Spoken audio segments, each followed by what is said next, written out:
Hello बच्चों, आज हम लोग पढ़ेंगे आयोनाइजेशन एनर्जी के बारे में। आयोनाइजेशन एनर्जी आईआईटी के लिए, नीट के लिए बहुत इंपॉर्टेंट है, तो ध्यान से पढ़ना। तो पहला हेडिंग डालो आयोनाइजेशन एनर्जी। ठीक है, क्या? Ionisation energy. What is ionisation energy? The minimum amount of energy required to remove an electron. What is the meaning of minimum amount of energy? एक एग्जाम्पल से हम लोग समझते हैं कि मिनिमम अमाउंट ऑफ एनर्जी का क्या मतलब है। ठीक है, तो ये एक एटम का एग्जाम्पल ले लो। ठीक है, यहाँ पे क्या होता है? इलेक्ट्रॉन होता है। ये हमारा क्या है? न्यूक्लियस है। क्या होता है ये? इस इलेक्ट्रॉन को अपनी तरफ एक फोर्स से खींचे हुए रहता है, अट्रैक्ट किए हुए रहता है। ठीक है, तो हमको अगर इस इलेक्ट्रॉन को बाहर निकालना है तो क्या करना पड़ेगा? हमको कुछ ना कुछ एनर्जी देना पड़ेगा। देखो बच्चों, अगर तुम किसी दुकान पे जाते हो, सपोज कर लो ये बिस्कुट है। ठीक है, क्या है? बिस्कुट है। इसका दाम क्या है? 5 रुपीज है। ठीक है, अगर तुमको ये बिस्कुट चाहिए तो तुमको कुछ ना कुछ पैसा तो पे करना पड़ेगा, तब तो ये बिस्कुट देगा। सपोज कर लो अगर तुमने दुकानदार को 4 रुपीज दिया तो क्या ये बिस्कुट देगा? नहीं देगा। अगर तुम 3 रुपीज दिए, क्या ये देगा? नहीं देगा। लेकिन अगर तुमने 5 रुपीज दिए तो क्या करेगा वो दुकानदार? तुमको बिस्कुट दे देगा। ठीक है, उसी तरह अगर तुम चाहते हो कि हम इस एटम से इलेक्ट्रॉन निकालना चाहते हैं, हम क्या करना चाहते हैं? इस एटम से इलेक्ट्रॉन निकालना चाहते हैं, तो तुमको क्या करना पड़ेगा? कुछ ना कुछ एनर्जी देना पड़ेगा। तो पहले हमने इसको क्या किया? x जूल एनर्जी दिया, ये इलेक्ट्रॉन नहीं दिया। हमने थोड़ा और बढ़ाया, x प्लस 1 जूल एनर्जी दिया, फिर भी इलेक्ट्रॉन नहीं दिया। थोड़ा हमने और बढ़ा दिया, x प्लस 2 जूल एनर्जी दिया, तो ये इलेक्ट्रॉन दे दिया। मतलब यहां से क्या समझ में आता है? मिनिमम अमाउंट ऑफ एनर्जी होना चाहिए, मतलब कम से कम इतना एनर्जी होना चाहिए, तब ये क्या करेगा? इलेक्ट्रॉन देगा, इलेक्ट्रॉन बाहर निकालेगा। ठीक है, अगर हम इससे कम देंगे तो ये इलेक्ट्रॉन बाहर नहीं निकालेगा, और इसी मिनिमम एनर्जी को हम क्या बोलते हैं? आयोनाइजेशन एनर्जी बोलते हैं। ठीक है, तो minimum amount of energy required to remove an electron from isolated gaseous atom is called ionisation energy. उसी मिनिमम एनर्जी को हम क्या बोलते हैं बच्चों? आयोनाइजेशन एनर्जी बोलते हैं। एक और टर्म बहुत इंपॉर्टेंट होता है, क्या होता है? Isolated gaseous atom. इसका क्या मतलब होता है? आइसोलेटेड मतलब होता है सिंगल। ठीक है, आइसोलेटेड मतलब क्या होता है? सिंगल। जैसे कोई H2 है, क्या ये आइसोलेटेड है? नहीं। आइसोलेटेड अगर इसको करना है तो क्या हो जाएगा? H हो जाएगा। H क्या हो जाएगा हमारा? आइसोलेटेड एटम हो जाएगा। आइसोलेटेड गैसियस एटम का क्या मतलब है? आइसोलेटेड मतलब सिंगल, सिंगल हो गया, और गैसियस मतलब गैसियस स्टेट में होना चाहिए। तो इस एटम को हम क्या बोलेंगे? आइसोलेटेड गैसियस एटम बोलेंगे। तो यहां से बच्चों तुम लोग को समझ में आ गया होगा कि आयोनाइजेशन एनर्जी क्या होता है। ठीक है, अब एक एग्जांपल से हम लोग समझते हैं कि किसी भी एटम से हम इलेक्ट्रॉन कैसे निकालेंगे। ठीक है, सपोज कर लो हमारा एटम क्या है? M है, और हम क्या चाहते हैं? इससे इलेक्ट्रॉन निकालना चाहते हैं, इस एटम से। तो अगर हमको इस एटम से इलेक्ट्रॉन निकालना है तो हमको क्या क्या बातों पर ध्यान रखना पड़ेगा? पहला, ये क्या होना चाहिए? आइसोलेटेड होना चाहिए। ये अकेला है क्या? हाँ, तो ये आइसोलेटेड है। दूसरा क्या? ये गैसियस फॉर्म में होना चाहिए। किस फॉर्म में होना चाहिए? गैसियस फॉर्म में होना चाहिए। तो ये आइसोलेटेड भी है और ये गैसियस फॉर्म में भी है। तो दो कंडीशन हमारा फॉलो हो गया। और हमको इससे इलेक्ट्रॉन लेना है तो हमको क्या करना पड़ेगा? इसको एनर्जी देना पड़ेगा। अगर हमको इससे इलेक्ट्रॉन निकालना है तो हमको क्या करना पड़ेगा? कुछ ना कुछ एनर्जी देना पड़ेगा, और वो एनर्जी कितना होना चाहिए? वो आयोनाइजेशन एनर्जी के इक्वल होना चाहिए। तो हमने इसको क्या दिया? आयोनाइजेशन एनर्जी के इक्वल दिया एनर्जी। तो ये क्या करेगा? बोलो जल्दी। ये इलेक्ट्रॉन हमको दे देगा M प्लस गैसियस फॉर्म में और प्लस इलेक्ट्रॉन। ठीक है, हम एक और इलेक्ट्रॉन निकालना चाहते हैं तो ये यहाँ क्या हो जाएगा? M प्लस, ठीक है, प्लस I2, और ये क्या हो जाएगा? M plus 2 plus electron. ठीक है, हम एक और इलेक्ट्रॉन निकालना चाहते हैं तो हमको क्या करना पड़ेगा? M प्लस 2 प्लस I3, 3 और ये क्या दे देगा हमको, इलेक्ट्रॉन दे देगा। ठीक है, तो इस तरह से हम लोग क्या कर सकते हैं, इलेक्ट्रॉन निकाल सकते हैं। ठीक है सर, इलेक्ट्रॉन निकालना हम लोग सीख लिए। यहां से क्या क्वेश्चन पूछ सकता है कि बताइए आयोनाइजेशन ये एनर्जी ज्यादा है कि ये एनर्जी ज्यादा है कि ये एनर्जी ज्यादा है, इन तीनों में कौन एनर्जी ज्यादा है। ठीक है, तो इस क्वेश्चन का आंसर के लिए पहले तुम लोग एक बात बताओ हमको, एक क्वेश्चन का आंसर दो कि m+1 m+2 m+3। ठीक है, इन तीनों में सबसे ज्यादा किसका साइज है, सबसे बड़ा किसका साइज है, पहले हमको बताओ। इन दोनों में किसका साइज बड़ा है बताओ। तो मैं बता चुका हूं आयोनिक रेडियस में कि जिसका कैटायनिक मैग्नीट्यूड ज्यादा उसका साइज छोटा। तो इन दोनों में बताओ किसका कैटायनिक मैग्नीट्यूड ज्यादा है, इसका मैग्नीट्यूड ज्यादा है, तो इसका साइज क्या होगा, बोलो जल्दी, छोटा होगा। जिसका मैग्नीट्यूड ज्यादा उसका साइज छोटा, तो इसलिए इसका साइज क्या हो जाएगा, बड़ा हो जाएगा। अब बताओ इन दोनों में किसका मैग्नीट्यूड ज्यादा है, इसका मैग्नीट्यूड ज्यादा है, तो जिसका मैग्नीट्यूड ज्यादा उसका साइज छोटा, तो क्या हो जाएगा, इसका साइज बड़ा हो जाएगा और इसका साइज छोटा हो जाएगा। ये किसका ऑर्डर है, साइज का ऑर्डर है, साइज का। ठीक है, इसका मतलब क्या, इसका साइज सबसे बड़ा है तो इसका डायग्राम कैसा बनेगा, ऐसा बनेगा। ठीक है, इसका साइज इससे छोटा है तो इसका डायग्राम ऐसा बनेगा, और इसका साइज सबसे छोटा है तो इसका डायग्राम ऐसा बनेगा। ठीक है, हमको क्या करना है, इलेक्ट्रॉन निकालना है। ठीक है, तो यहां ध्यान से देखो, न्यूक्लियस के सबसे नजदीक कौन होगा, ये होगा, क्योंकि इसका साइज छोटा है तो इसका रेडियस कम होगा, तो ये क्या होगा, सबसे नजदीक न्यूक्लियस का होगा। अगर ये सबसे नजदीक न्यूक्लियस क्या है तो इसको सबसे ज्यादा फोर्स से ये क्या करेगा, न्यूक्लियस इसको खींचेगा।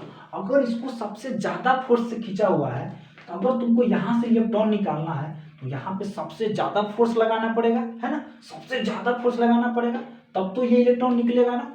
तो यानी सबसे ज्यादा एनर्जी हमको क्या करना पड़ेगा, यहाँ पे लगाना पड़ेगा। इसका मतलब क्या हुआ कि इसका आयोनाइजेशन एनर्जी सबसे ज्यादा होगा। ठीक है, तो अगर मैं पूछूं m+3 m+2 m+1 इन दोनों में किसका आयोनाइजेशन एनर्जी ज्यादा है, तो इसका ज्यादा होगा। क्यों, क्योंकि ये न्यूक्लियस के नजदीक है तो इसको ज्यादा फोर्स से खींचा हुआ है, तो अगर हमको इलेक्ट्रॉन यहाँ से बाहर निकालना है तो हमको ज्यादा एनर्जी देना पड़ेगा। तो ज्यादा एनर्जी देना पड़ेगा, इसका मतलब इसका आयोनाइजेशन एनर्जी क्या होगा, सबसे ज्यादा होगा। इन दोनों में इसका ज्यादा होगा, तो ये किसका ऑर्डर हो जाएगा, बोलो जल्दी, आयोनाइजेशन एनर्जी का ऑर्डर हो जाएगा। इसको और इसको देख के क्या पता चलता है कि अगर हम क्या करते हैं बच्चों, साइज बढ़ा रहे हैं तो हमारा आयोनाइजेशन एनर्जी क्या हो रहा है, बोलो जल्दी, डिक्रीज हो रहा है। यस या नो, यस। क्या हो रहा है, जैसे जैसे हम साइज बढ़ा रहे हैं वैसे वैसे हमारा क्या हो रहा है, आयोनाइजेशन एनर्जी डिक्रीज हो रहा है। ठीक है, यहां से हमको ये पता चल जाता है। ठीक है, और एक बात बताओ, जब ये पता चल गया तो इन तीन इसमें ये इन तीनों में सबसे ज्यादा किसका आयोनाइजेशन एनर्जी हो जाएगा, इसका सबसे ज्यादा हो जाएगा। I3 का क्या हो जाएगा, सबसे ज्यादा हो जाएगा। उसके बाद किसका हो जाएगा, I2 का हो जाएगा, और सबसे कम किसका हो जाएगा, IE1 का हो जाएगा। यस या नो, यस। ठीक है, तो यहां तक बात समझ में आ गई। ठीक है, एक बात और यहाँ पे जान लो, देखो हम क्या कर रहे हैं बच्चों, एनर्जी दे रहे हैं ना, इन कर रहे हैं, तो इसको क्या बोलेंगे, इंडोथर्मिक बोलेंगे। ठीक है, और इस आयोनाइजेशन एनर्जी का दूसरा भी नाम होता है, जो कि क्वेश्चन में अगर तुमको पूछ दे, आयोनाइजेशन पोटेंशियल निकालने के लिए या आयोनाइजेशन गेन एंथैल्पी निकालने के लिए, तो इसका मतलब क्या हुआ, आयोनाइजेशन एनर्जी भी हुआ, क्योंकि आयोनाइजेशन एनर्जी का ही क्या है, अलग नाम है। ठीक है, तो इससे कंफ्यूज मत होना। ठीक है, अगला हमारा टॉपिक है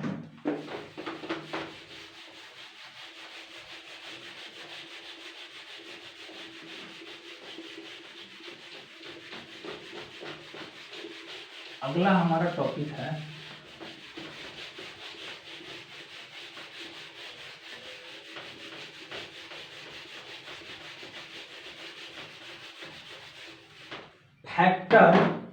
क्या है अगला टॉपिक हमारा, फैक्टर अफेक्टिंग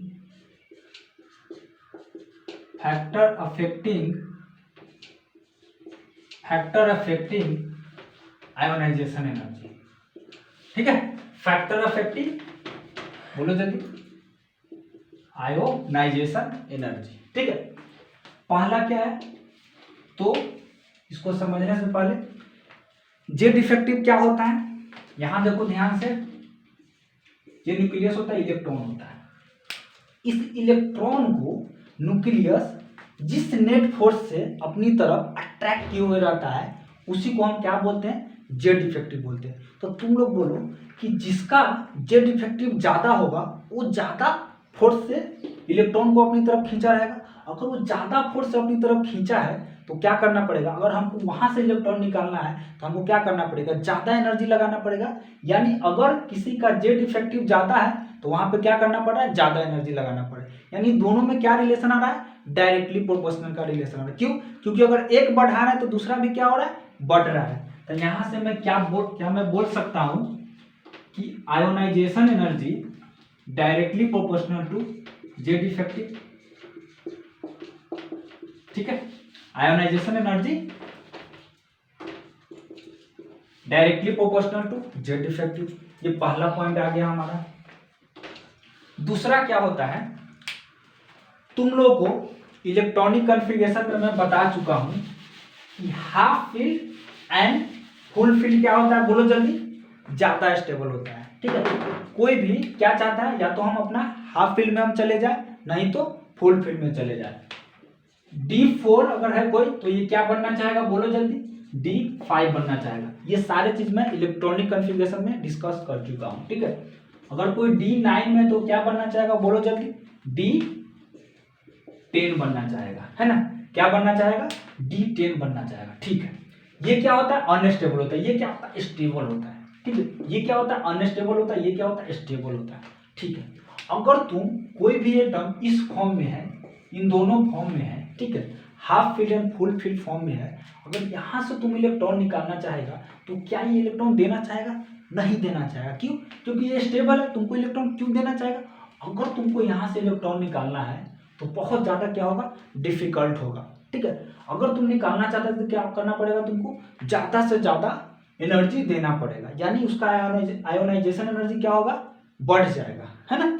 तो यहां से क्या मैं एक स्टेटमेंट लिख सकता हूं, half field and full field sub cell